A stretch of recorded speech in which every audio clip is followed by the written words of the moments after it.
Om Sadashivasamarampham Shankaracharya-madhyamam Asmadacharya-paryantam Vande Guru-paramparam Nidhaya Hridi Vishesham Vidhaya Guru-vandanam Balanam Sukhabodhaya Kriyate Tarka samgraha.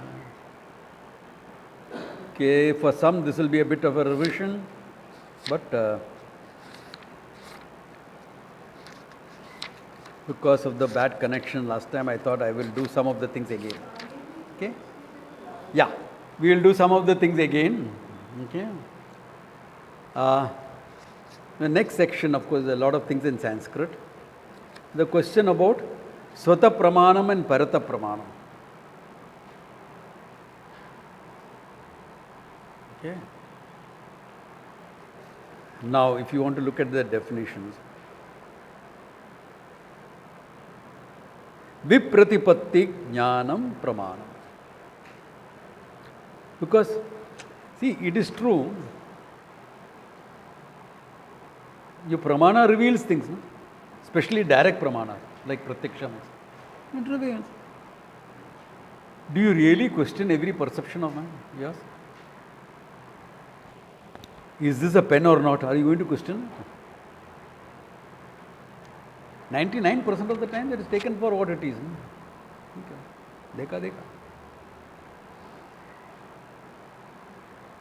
Therefore, you know that you know is also self-evident. Self-evident in this matter, okay? Not self-evident as the Atma and things like that, not like that. You know it. The problem comes is when a doubt arises. And doubt is also natural. In fact, if you look at in the world, lot of progress happened because we question what we are seeing. No? Earth is flat, you are seeing it. It's only when you question whether it is really flat or not because some data was not fitting in. Did you came to the conclusion, no, it's not flat, it's round.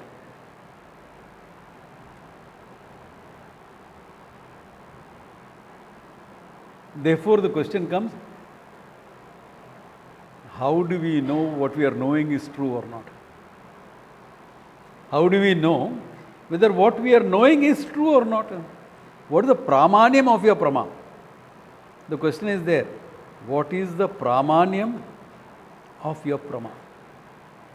How valid is your knowledge? Now remember, in Tarka, everything is from the functional standpoint. Okay? Everything that we are talking is from the functional standpoint.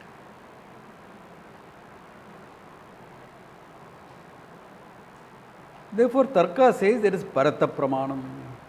You have to re-establish that. Whatever you take as Pramanyam has to be established by some other reasoning. They'll call it Anukula Tarka. Anukula Tarka. Okay? Tarka, that will help it. Therefore, how will you define Pramanyam? Vipratipattihi Jnanam Pramanyam.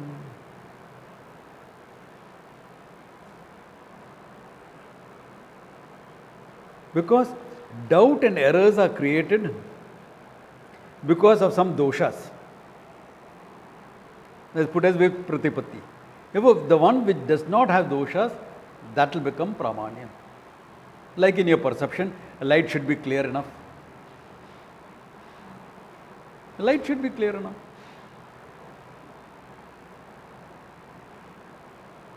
Or when you're hearing something, sound, other sounds come in, the disturbances are there, not hearing loud enough. Therefore, there are some doshas. These doshas should not be there. That's why Vipratipatti Jnanam Pramanyam.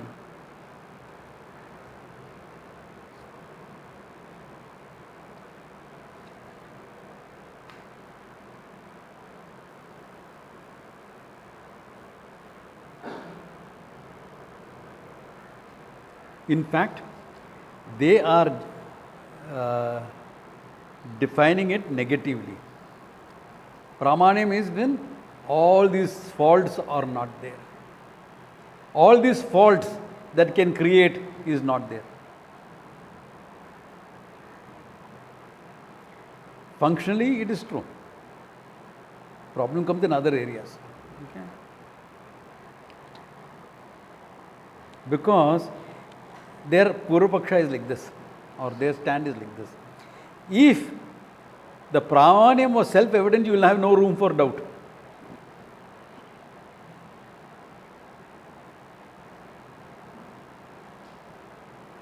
What you see is self-evident. This is a pen is self-evident knowledge. No? All of you are seeing this is a pen, self-evident. There is no room for doubt. But in the world you find doubt is there in knowledge. Any knowledge, you have doubts, no?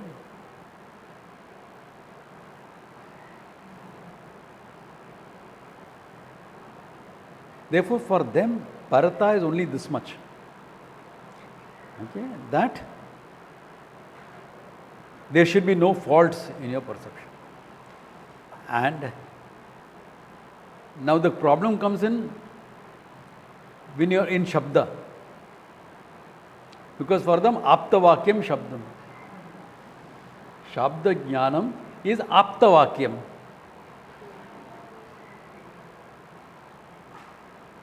So what will be the dosha there? Let us say he is an Apta. Let us take that without questioning for the time being. Still, how do you know what he is saying is Pramana? Major problem comes here.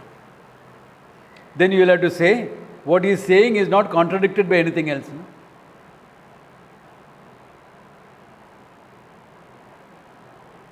What he is saying is not contradicted by anything else. Not contradicted by anything else depends on other pramanas. Correct? Because Shabda has this lacuna there. That when you are saying Aptavakyam, then it should not contradict anything else. Contradict what? Your Anubhava. Your Anubhava means your Jnanam, not your experience. Remember, Anubhava is presented as Jnanam here. That means other pramanas come into the picture.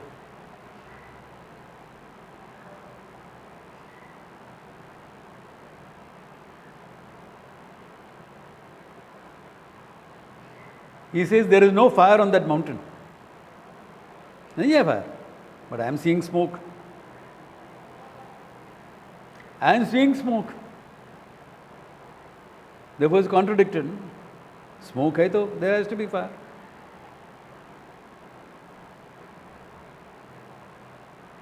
Now how the then even though he is an Aptaha, it should not be contradicted. Here Anumana is contradicting that. Not only my perception of smoke, perception is not contradicting because I am not seeing the fire. But the Anumana that I make by seeing smoke is contradicting that. That means you will have to say the Apta's Vakya should not be contradicted by any other Pramana. In perception, etc., the problem doesn't come. Because you don't see, you don't smell it. What you see doesn't have to be validated by your sense of smell. But in cases like this, there will always be this issue. So, this insistence on Parata Pramana, other Pramana, comes because of your questioning Shabda Pramana.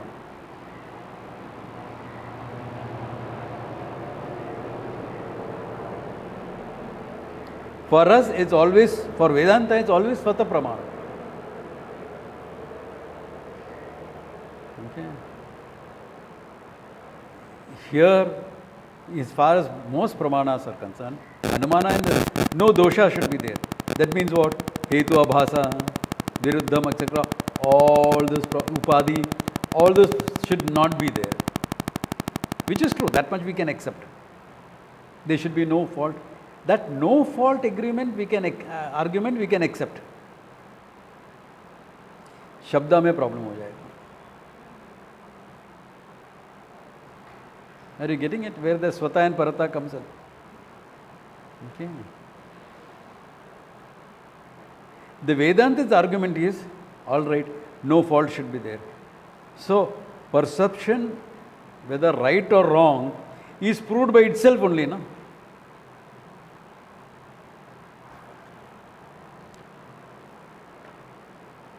You saw, this is a pen. Hey, it's not a pen, it's a pencil. Now, your conclusion, it is not a pen, it's a pencil, was proved by which pramana? Perception only, not by anything else. Therefore, it is Swata Pramanam there also, in Vedanta. Now, both the Mimamsakas and Tarkikas, for Pramana they bring in, if it is valid knowledge, it will impel you into some action. This is their argument. Again coming from Shabda. Okay? If you know something, you want something, you will do something. You meaning someone or the other. Therefore, your pravritti, it's all in that page only. 131. Okay? Yeah. So, your pravritti.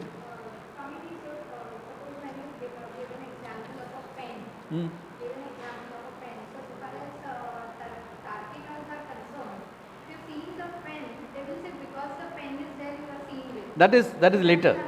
That is how you are seeing what you are seeing. I'll come to that part later. Okay? Yeah, hold on. I'll come to that. Hold on to your question. Mimamsaka especially, there has to be pravritti. You seeing something, it will impel you to do something. If your knowledge is not complete unless there is some action.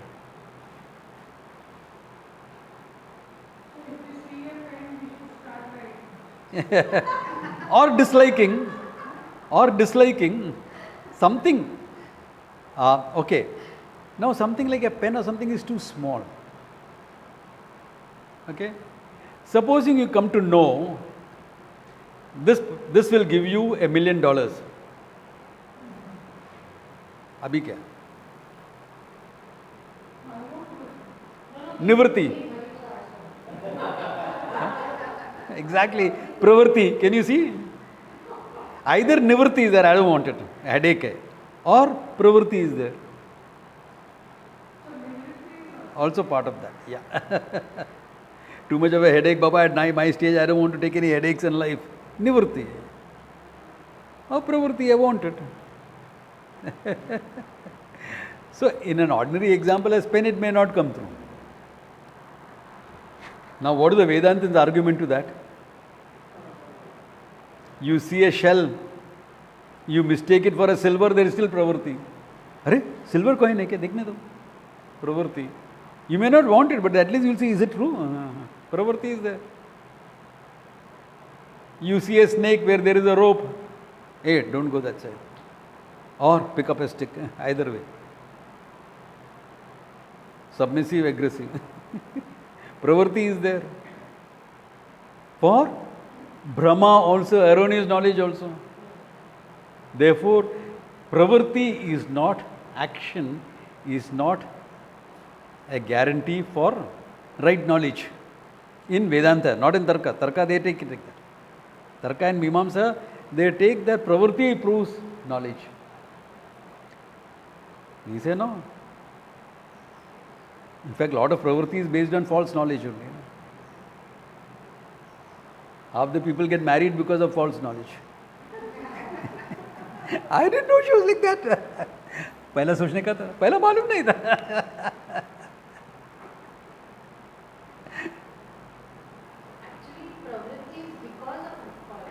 Because of? I mean, in Vedanta. Yeah, pravritti is because of erroneous knowledge only. Yeah. We go to the other extreme of it. Adhyasam puraskritya. Keeping the adhyasa in view alone is all pravritti. All pravritti is keeping adhyasa in view, no? But even in vyavahara, that's why vyavahara example, rope snake, seashell, etc. Pravritti is not a guarantee of validity of knowledge. Therefore, the Parata Pramanam is always under question.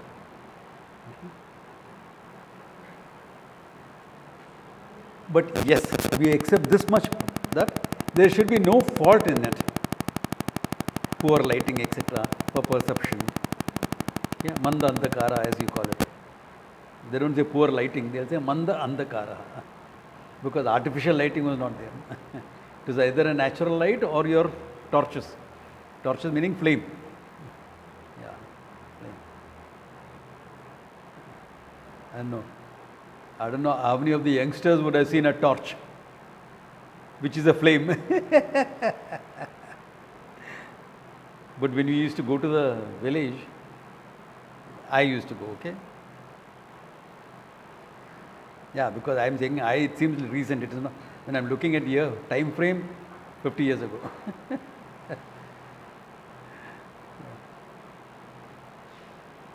In Kerala, we'd call it a shooter. Surendra will remember it. Yeah. All the villages, houses will have this dried coconut palm mixed with some other things into a long, like something like your broom, but tied 2-3 times. Even now it is there, yeah. Yeah. And then when a visitor comes and is going back home, it's already sunset, it gets dark. Dark means pitch dark it can become. Okay? And all the village roads are winding road, never straight road. So they will give him one torch. It will last until you reach home. You hold the fire in your hand and walk. It had 2 uses, not only as light, but also keeping some little wild animals, like, wild animals or some foxes, etc. You see. Skunks were there, those type of things, snakes, etc. heavy. So, Mandandakara. I took off from there. So, if Mandandakara there, your perception may not be right, but pravritti will be there. Or, look at it, under a delusion, lot of pravritti can be there. Village life, that's why the story is coming. Okay? No, when I used to go, the village you get up early, because I used to love them. And I would roam all over the field and things like that, and just see. Sometimes you'll get those berries, those yellow berries you can eat on those thing while you'll eat them. So once I saw my cousin who was about 3-4 years elder than me. He normally sleeps late. He is from there. That is his home. He doesn't get up early. What field, etc. is everyday thing for him. For me, it's something new. So once I found him early and he was searching for something near the fence. I said, Bhaiya, kya dekh raha? What are you looking for? Cheta, what are you looking? No, I'm searching. I dropped something here. I said, you had gone for a movie last night. You came late after all of us were asleep. When did you drop it? My logical thinking was there. When did you? Then the story came out. He was coming back from the movie. It's about 2 kilometers of walking distance. It was already become dark. And he didn't have the torch with him. But he knew the way. It is his own. He has walked every day. He walks half a dozen times. He's walking. Then suddenly he heard a voice. Sare, Tiputindo. Do you have a light? Sare.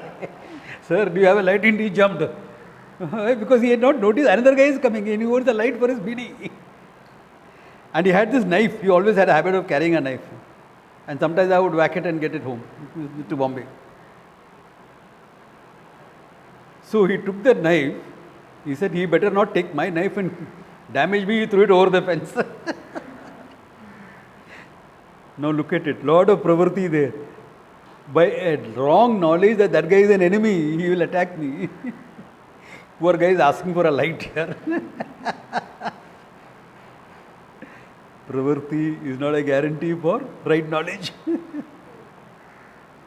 Tarka is another villager. In fact, he is one of the laborers who comes to our farm. He knew this guy. So I told him, yeah, no point in people like you carrying a knife, you don't know how to use it. Yeah?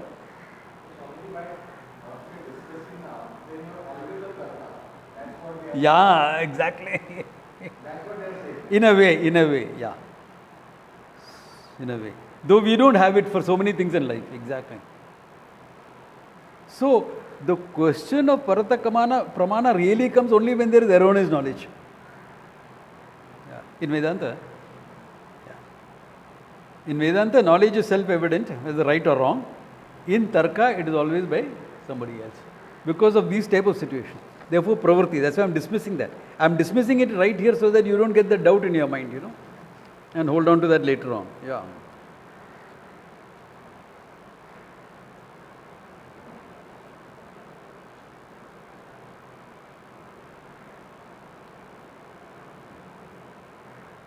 Then they'll say something else also. You know it's valid knowledge when you see a table and you can see the tableness also. You will see tableness inherent in an object, then you know it is valid knowledge. You see the table. How do you recognizing it's a table? Because there is tableness in it. So when you can recognize the tableness, you know it is valid knowledge. But that can come in erroneous knowledge also. Yeah. So you see a book, bookness should be recognized. So wherever you are recognizing the jati, the genus, then you know it is valid. But on the rope snake also is the same thing. Snakeness, in fact, snakeness you saw in a snake. Atasmin tad buddhi came into the picture. So can you see the validity of that definition now? When you are understanding what Tarka is doing, and can you see the validity of the definition? Atasmin tad buddhi, in that which is not there, you are seeing it. Whereas in Tarka, if you are seeing tableness in table, it is table. So, study of Tarka will enhance your understanding of Vedanta in that way. So how do the Tarkikas explain away their vision and all that? Yeah, they have that this thing. How do they explain away? Because of fault in perception. Not enough light, not enough this, that much is okay. Because see, they are not saying everything is based on adhyasa. It's vyavahara jnanam. So moksha doesn't come into the picture. We need all that only because moksha comes into the picture. I mean, it is valid. Not absolutely, but more or less, it's quite valid. It can be valid enough for all functional purposes. There should be no doshas in it. Correct. We accept that. So apart from the Atma, for everything else, this definition will Is valid. That's why we use quite a lot of Tarka in our explanations and day-to-day life also. Even explanation of Vedanta, we use some of the Nyaya principles we are using. Logic is used. No? Logic is Tarka. So logic, we are not saying don't be logical. We are only negating some aspect of it.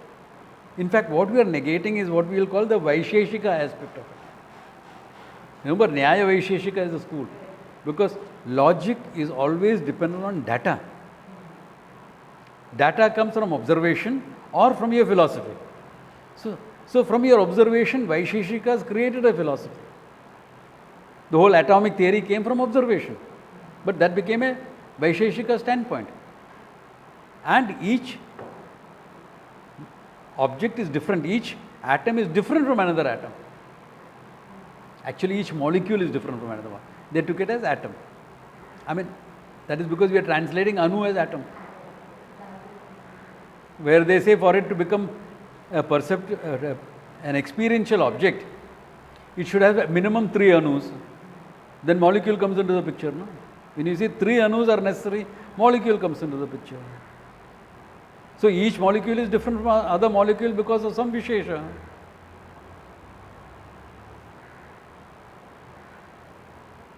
And even single atomic structures are also different.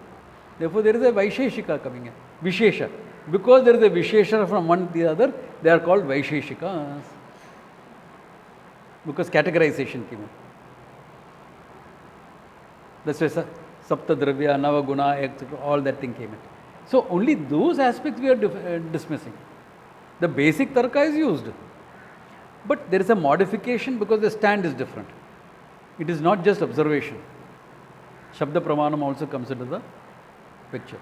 So basically we use that kind of logic to remove our doubts about Yeah, exactly. not for Yeah, anything more, because it is all Svata Pramana, the absolute truth is there, but because we don't know yeah, whatever doubts come up, we use in Vyavhara, functional, whatever it correct. is, logic Because the doubt is coming from your functioning world. from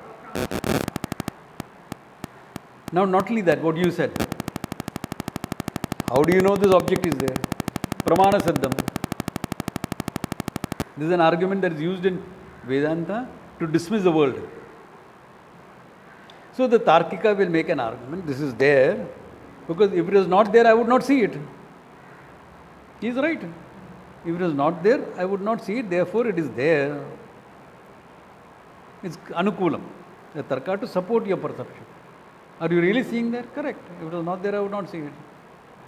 But again, it doesn't get into error. But error now is disproved because pravritti will disprove it.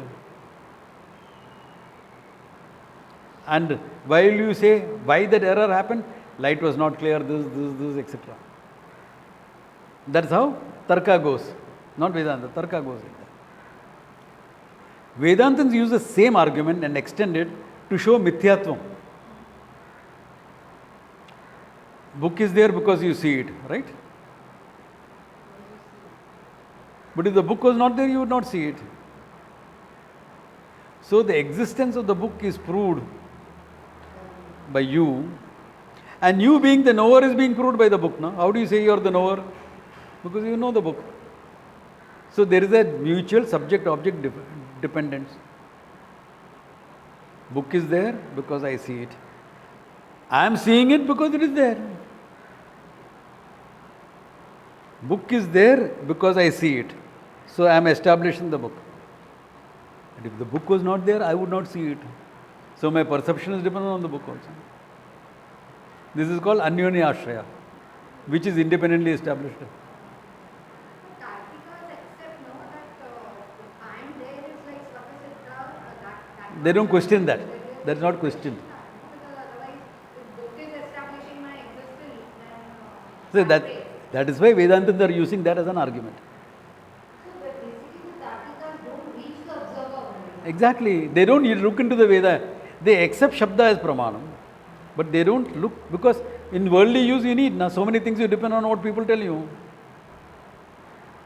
In the worldly functioning, so many things, it depends upon what other people have said. Why do you do a Google search in today's world also? Because somebody has put it up now and you know it is valid. You are taking it as valid. Shabda. Yeah. So that's why they will say apta. Now can you see how they are limiting that problem by saying apta vakyam pramanam? Does he have an expertise in that field? Then it is pramanam.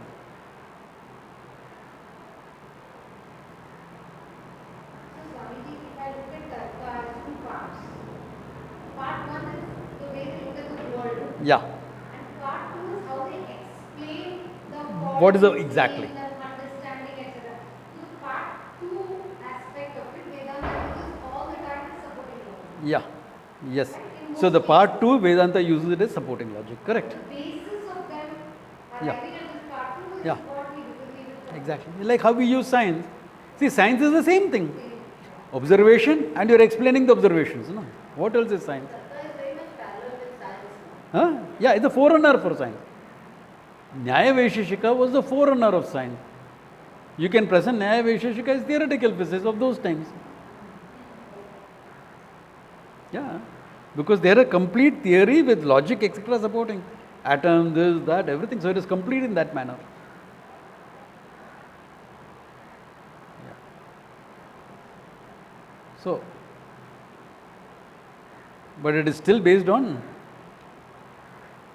observation. Therefore, the Atma doesn't come into the picture.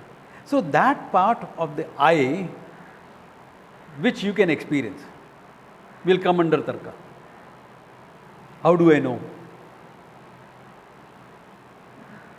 Jnanam Atma Gunam. They'll say that. Jnanam is a guna of you. Atma there means I. Therefore, Jnanam is a guna. It has its location in the Atma. Samavayi karanam, not asamavayi karanam. Because it's not always inherent. Yeah. Because it's true, no? Knowledge comes in you or doesn't come into you. You gain knowledge, no? Do you know what is there in my pocket? No. Therefore, that jnanam is not there.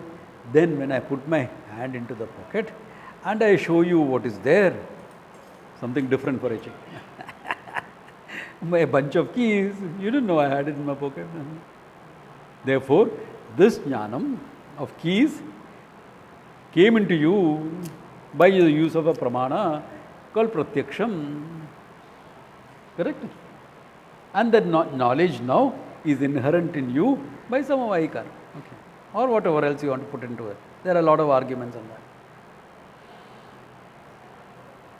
So functionally it is fine.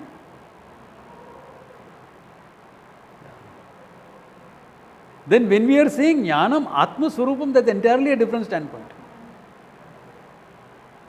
That jnanam is not this jnanam we are talking about. That jnanam is swarupa jnanam, consciousness we are talking about. Yeah. So just like the Tarkika went into the question of consciousness, etc., jnanam, science is doing the same thing. We are studying consciousness. We are objectifying and trying to study it. So when you are objectifying consciousness, will always be manifested. Brain function you are studying. In fact, this science defined it like that. No? They don't even have something separate called mind. The information organizing function of the brain will be put as mind. Even in psychiatry. Only in psychology it goes a little different. Correct? The doctor sitting here. Okay. Yeah. So when you are studying consciousness, you will study consciousness as an evolute of the brain. How else are you going to study it anyway? Or as an evolute of matter if you are going one step more. In fact, I was very surprised when I first came that there is something like consciousness. I just thought it was the brain. Brain only, exactly. Yeah, because that's the knowledge you're conditioned by. Yeah. Even when you talk in Buddhist philosophy, Tai Chi, etc., what do they talk? Han is this thing, na? They're talking about it as manifesting only, na? What is manifesting, they don't say. From the void, everything manifested. That you're stopping your thinking. Up here you're thinking, not more you're not thinking. Yeah. Though I accept Tai Chi as a valid level of practice for your health, martial arts, all that thing. But this limitation is there. Yeah. So the 9 depths they'll talk about. But after that, what is the Tao, na? The Tao, what is Tao then? Yeah, but what the Tao is what? Nothingness. It's not nothingness. Tao is Ishvara actually. Sometimes they use the word Tao to indicate Ishvara, sometimes they'll use it to indicate consciousness. But what it is, they don't say. They'll talk about as nothing. Then they say the Tao that cannot be described is not the Tao.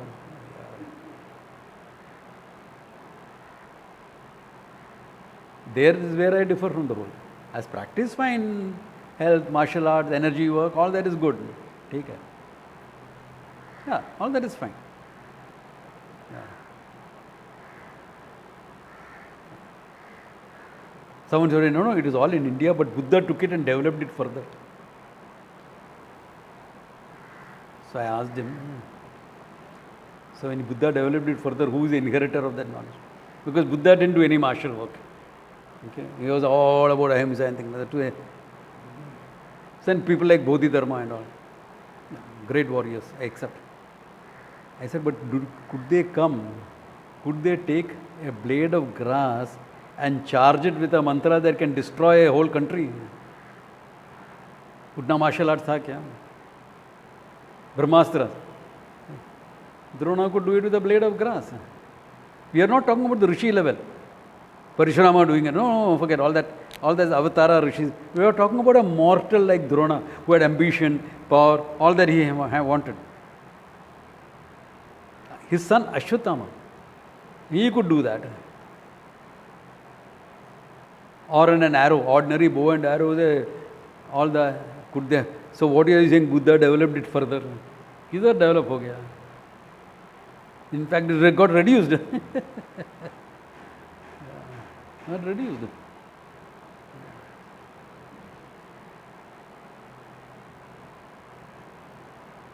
Rishi level I am not going. I am going only warrior level only. This was the level that is they had. So all this false argument don't fall for, okay? Because people who are practicing these things will say make these type of statements. Okay. Including your teacher's teacher. All make it, but don't fall for it. Okay, this part don't fall for it. Other things accept from it. It works well. So this is where the pramanyam comes into the picture. Okay. There is more, but okay, I think this is good enough for the time being. Okay. Therefore, in final conclusion, they will say, whatever is responsible for the knowledge is responsible for the validity of the knowledge. Jnana utpadaka samagri. Whatever was, what did cause that knowledge? For perception, eyes definitely. But you have to see, no cataract, etc. No dim light, etc. So proper lighting, etc. This caused you to see it. The same are the responsible for the validity of the knowledge. In Tarka, okay?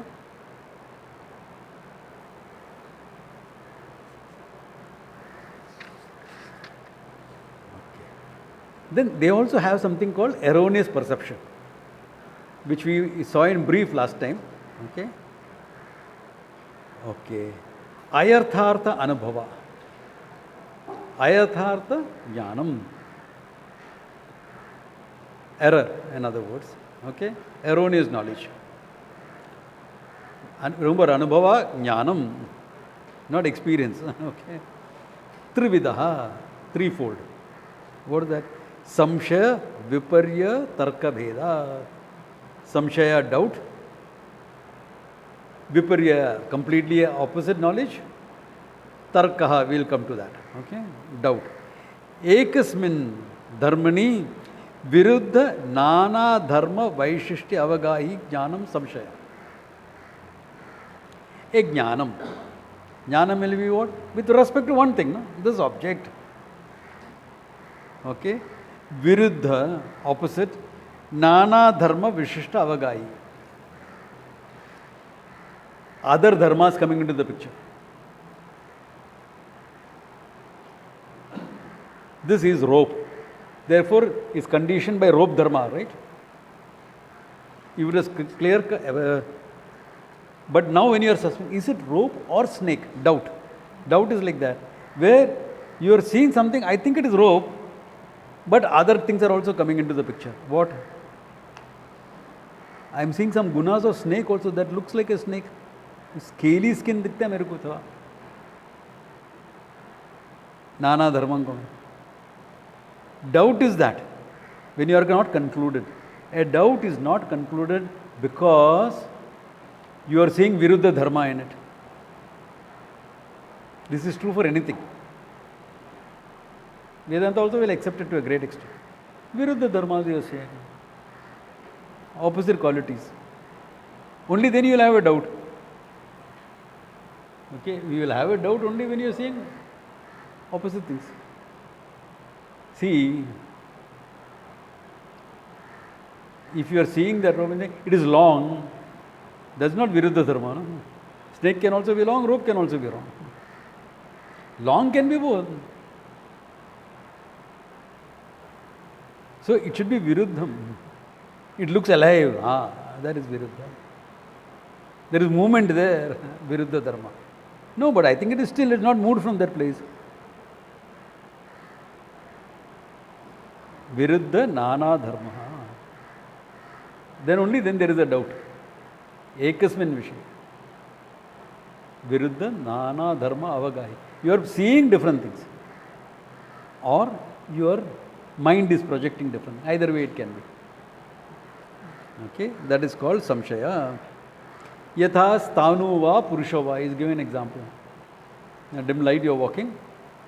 Is there a person standing there or is there a, I think there was a pillar there. Or is it a person? What is it? Still doubt level, not concluded. If you conclude, if it is yathartham, it will become jnanam. If it is ayathartham, it will become erroneous perception. That is what the next one is. Mithya jnanam viparyaya. This mithya is not mithya of Vedanta. This mithya is false knowledge. Mithya is used colloquially, in normal conversation, it is used as false. Mithya as sat asadbhyam anarvechaniyam is a technical word in Vedanta. It's defined like that. In normal expressions, mithya is defined as false. See, Shabda Jnanam, remember we saw it before. There is Shakti and there is Rudi. Correct? Shakti is the inherent meaning of the word, which depends upon the grammar. Or Rudi, Gataha. Gata is what? Gataha. What is the Rudi artha of Gata? Rudi artha is Gataha only, pot. What is the Vyutpatti artha, the grammatical meaning? Kuch nahi hai, Gata is Gata. Yeah, there is no, but some will have Vyutpatti meaning. Some will have Vyutpatti meaning. And some will have both Rudi and Vyutpatti.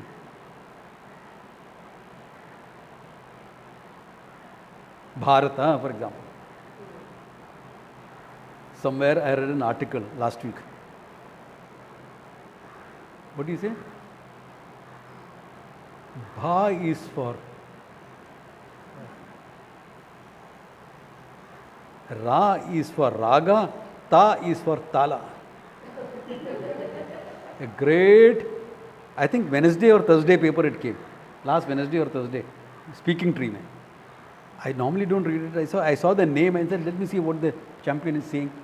I saw this. I said, my God, he calls himself uneducated hero. He looks more like an uneducated lout when he writes something like this. Bha iti vidya bhaswar swarupaha tasyam yo rataha bharata. Those who revel in knowledge, in consciousness, they are called Bharata. That is the name Bharat. Nice name. India, that is Bharat. Not yet.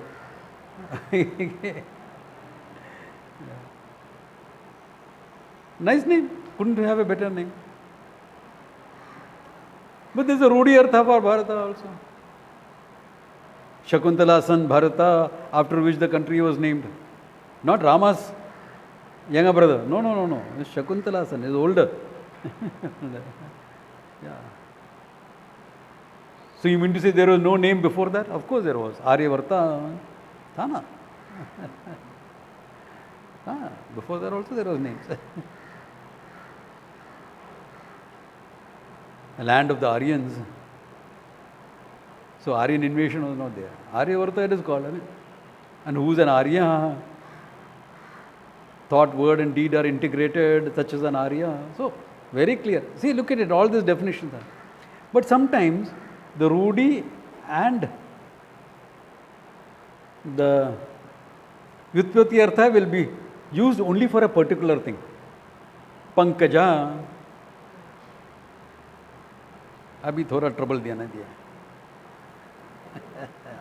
But okay, only once in a way it's coming in, not often. Once in a way. That means more and more people are. This thing. I don't know whether I have to change over. If I have to change over, I'll keep it ready for changing over. I think it's going to catch on, but just in case it doesn't.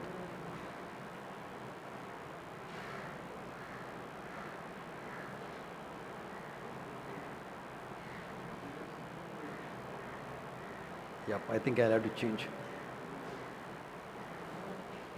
Because by now otherwise it should have got on. It's come back.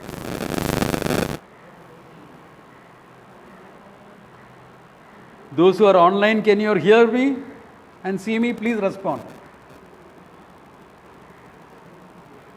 No, I see you. You can't see me? We can. Okay. Yeah. Okay. Fine. We'll stick to that then. Okay. Now,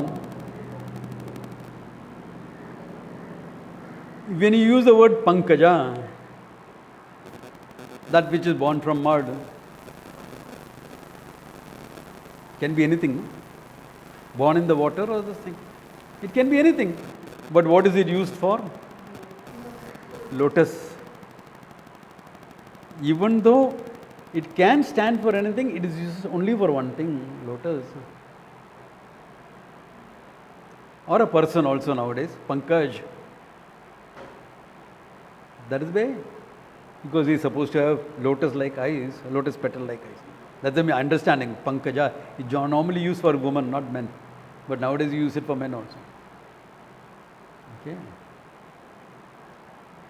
So, by association, the Rudi has become equally strong as the Vyutpatti meaning. Therefore, both comes into the picture there. Of course, Lakshana is completely different. Therefore, here, Mithya is the word that is, I took off from Mithya, remember, don't forget that. I gave into all these examples so that the Shabda is clear in your mind. Mithya in Rudyartha is used for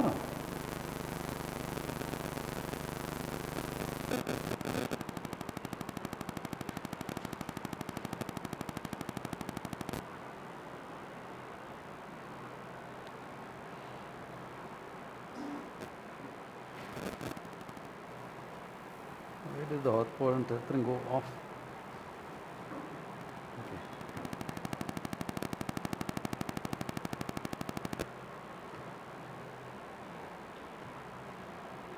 So, Vyutpatti Artha,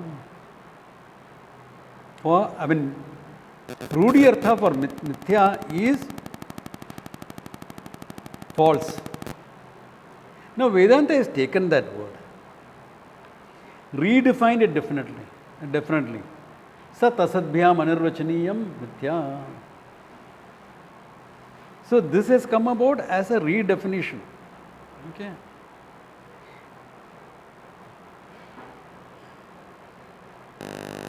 It is not the common meaning of the word. Channa, Aja, at least this should come on. It's giving the same trouble like last time. I think it's coming because it's overloaded. But why is this not coming on? Yeah, connection is quite good.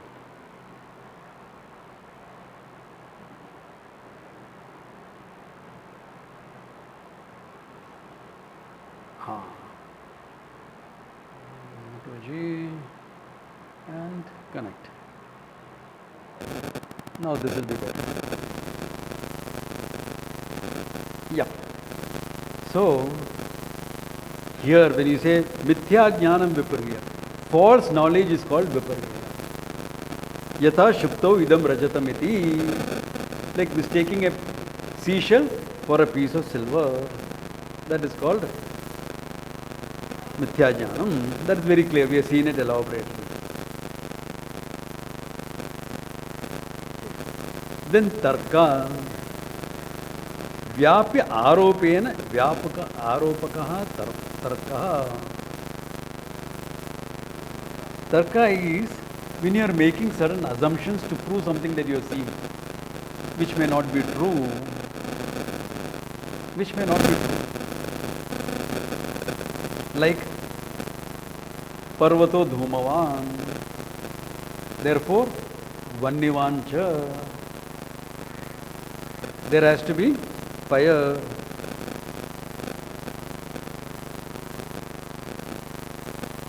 Now, therefore, the Vyapti etc. is, you can make it complete Vyapti etc.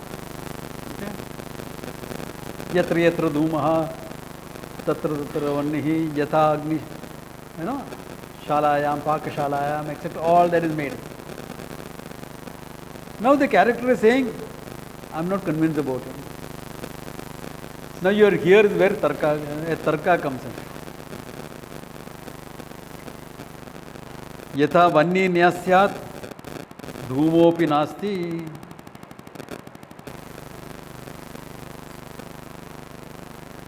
If Vanni was not there, Dhumaha also would not be there.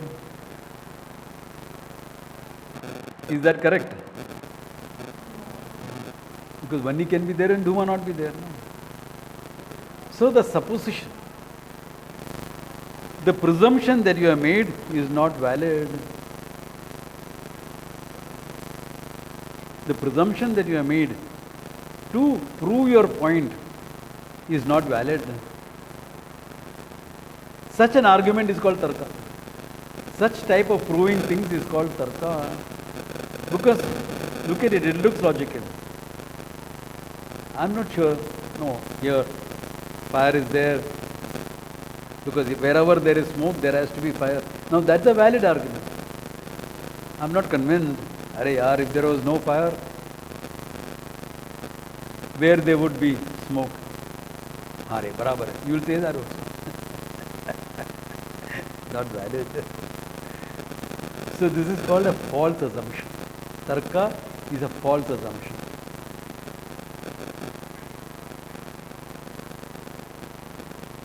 So any false assumption will come under Tarka. Okay.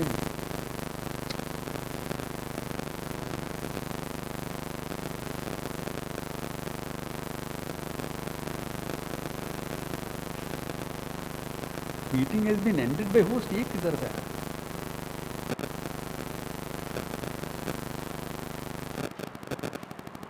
I don't know what type of messages are coming up.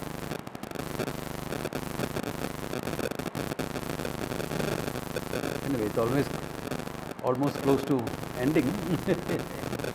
So this is the whole picture of what we did last time. Any questions or doubts on this? Yeah?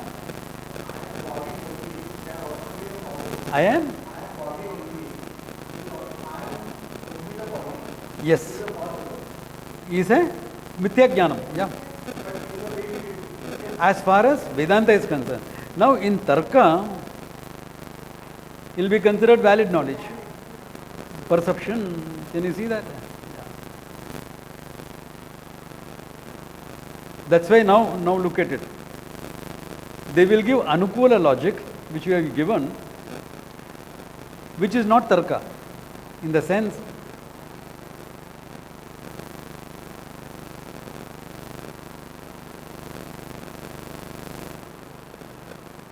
I sit, body sits, body sit, I sit. Can you prove it as Tarka? It's a wrong assumption? No. It's not a wrong assumption. As far as your Vyavahara is concerned, you sit, body sit. Like see, where there is,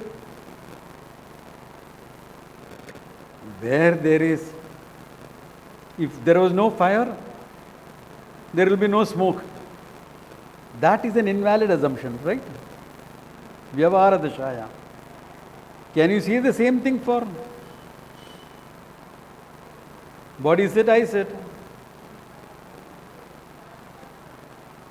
Vyavahara kale, it is perfectly fine. Because I know Vedanta, I can feel, but otherwise if I wouldn't have... That's why I said Vyavahara kale. Vyavahara kale means absolute. So Vyavahara kale, it is fine. That's why when you bring the Shabda of the Veda into the picture, the whole thing changes. So Vyavahara kale, most of Tarka assumptions are fine. Most of it is fine because you're being logical. Now, logic has its inherent limitation. So, the inherent limitation of logic is what we are talking about. What we are bringing about when we teach Vedanta.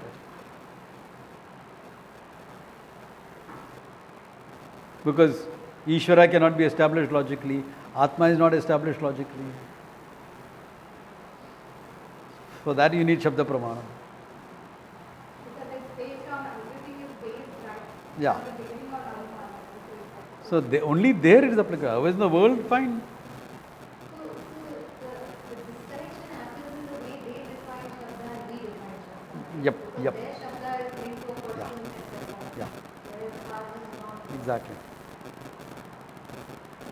Even in perception, Indriya Sannikarsham, etc., we're defining it differently. Mithya is defined differently, technically defined. Yeah. Yeah. Mithya is technically defined, erroneous perception is technically defined. So therefore, each of the pramanas, what we consider pramanas in Vedanta, we use the same word, but their definition of it Exactly. and the errors based Yeah. on it is very different. Yeah. So that's important. That's why it's important to see in what way, when you're studying anything, from science to economics to physics to geography to anything, how a word is defined becomes important. Like, for example, I'll give you an example.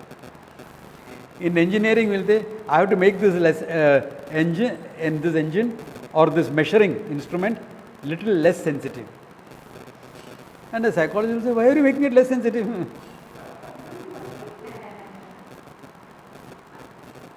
A measuring instrument, for example, if I have to measure electricity for things that I'm using, laptop, that, I don't want to see 1/1,000,000th of a volt variation in it. 0.1 तो बहुत हो गया. Your speedometer on your car, what is it marked? 5, 10, 15 maximum. Normally 10, 20 होता है, but 5, 10, if it is going to show small variations of 0.1 kilometer, etc., you'll go crazy looking at the speedometer. So there, you have to make it less sensitive. When psychology, you say, hey, to be a sensitive person. Why are you making the sensitive person less sensitive? So can you see, what you define sensitivity also is used differently in different systems. You have to define it. Yeah.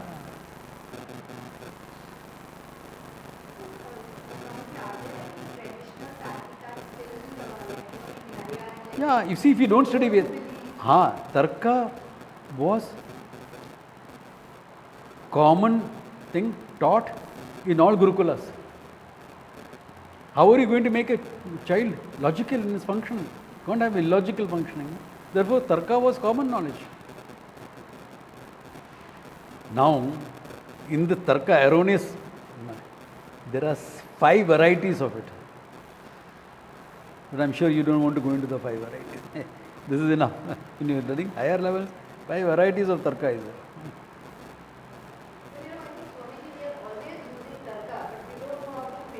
Exactly. We're always using logic now because we are logical beings. Our human minds moves logically most of the time. Most of the time we are moving logically only. We are not moving illogically. Yeah. Yeah. So traditional Vedanta teaching involved, like even now. Yeah. That's what I'm saying. I'm answering your question. You go to Kailas Ashram to study. महाराज जी वेदांत पढ़ना. अच्छा, किसके लिए? समझे मोक्ष के लिए. अच्छा, ठीक है, आ जाओ. वहाँ वो ब्रह्मचारी है चैतन्य, उससे थोड़ा पहला लघु सिद्धांत कौमुदी कर लो. लघु सिद्धांत कौमुदी is basic work on grammar. Assumption is that you have studied some language, Sanskrit knowledge you know, but you have to refine that knowledge by grammar. Or now once you are halfway through Sanskrit, etc., or you have finished Laghu Siddhanta Kaumudi, takes about a year or two. Okay? Then Tarka samgraha bhi kar lo. Or sometimes after about 1 year of, half of Laghu is over, chalo, abhi to Tarka samgraha bhi chalu karo. Saath. You are not taught Vedanta. You are left home and this thing, and you have gone all the way to Rishikesh to study, and you are put into Laghu. I Ucha, I Varana, Maheshwara Sutrani, and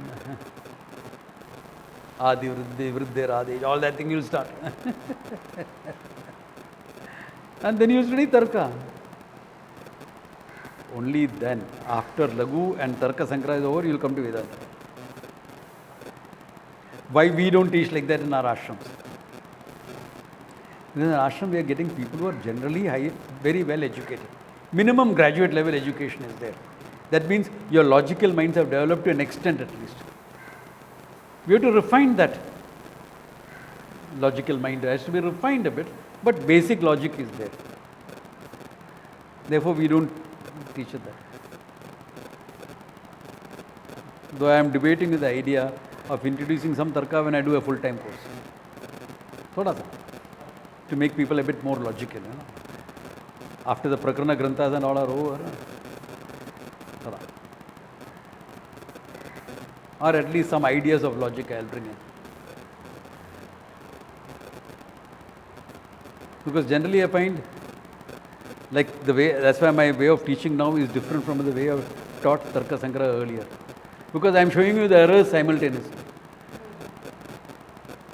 Previously I never used to do that. And that then I knew after teaching Tarka I have to teach Vedanta Paribhasha, otherwise it will become problematic. But that's the way. It's a good place to stop. Okay. Om Tat Sat.